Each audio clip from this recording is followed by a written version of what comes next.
Private defiance became Mrs. Jeffries' everyday life, while Nazis ruled Paris, as she called this occupied city home. As an American who lost her spouse, she had no legal reason but chose to live in the danger of Paris instead. She concealed Jewish refugees in her small space by taking advantage of her foreign resident status to avoid Nazi officials. The end of 1942 exposed the hiding place Mrs. Jeffries had protected. Just as the Nazi forces were about to arrive at Mrs. Jeffries' location, she needed to flee her home at once. On a frosty morning with heavy fog, she learned about her danger. The boy did not appear older than 12 years old when he reached Mrs. Jeffries' door to put a note through it. "They are coming. Leave now." Mrs. Jeffries' heart pounded. She realized long ago it was only a matter of time, but the day finally reached them. She had no time to pack.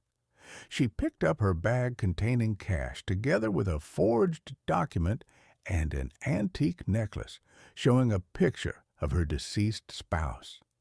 She turned to see an empty hiding place for refugees, which used to be in her floorboards. Empty. They had left days ago. Now it was her turn. Mrs. Jeffries walked in Paris during the cold winter day with her frozen exhales visible. She moved forward without rush, though her pulse hammered in her chest. The train station needed to become her destination before the Gestapo discovered her. The beginning difficulty she faced was passing through German controls at Rue de Rivoli. A soldier eyed her suspiciously. "Papers," he demanded. She gave him the fabricated identification card, expecting him to accept it. He examined her face, followed by the document. The silence was unbearable. At that moment, a nearby bomb detonated. Mrs. Jeffries took her chance as soon as the German soldier glanced away. She moved swiftly from sight, among other people. While at the train station, she crossed paths with Henri, who worked for the resistance movement. She had no other option besides him to leave. He told her quietly that the Lion train departure was starting soon. "You must board it, but there's a problem." The Nazis were inspecting everyone who wanted to board the train. She faced arrest as a minimum punishment and might suffer execution if they located her. Henri had a plan. The French resistance member placed a scarf over her head and made her stoop when he told her, "You will act as my unwell aunt from now on." Henri switched to a fast French accent as they stepped forward toward the guards. "She is old, frail. She cannot stand much longer." A Nazi officer peered at her. "Where are you going?" "To Lyon, to my brother. The only family Henri now has left is her, according to Henri." A tense moment passed. The officer indicated his permission to pass with a single sound. The train moved slowly with steam through the French rural landscapes. During that instant, she managed to take a deep breath. Someone loudly blew their whistle to alert them from behind.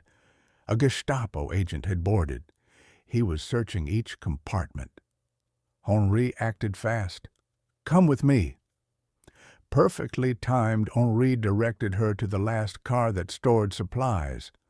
Although the door connected to the outdoors was secured physically, it could be overcome by someone skilled. "You must jump," Henri said. Mrs. Jeffries hesitated. At this speed, the train tracks became invisible beneath her. The approaching footstep sound made her choose to escape. She held onto the door handle deeply, then jumped from the platform. The descent from the train's top level pushed her across the ground down the slope. The shock made her lose her breath, but she stayed alive and breathing.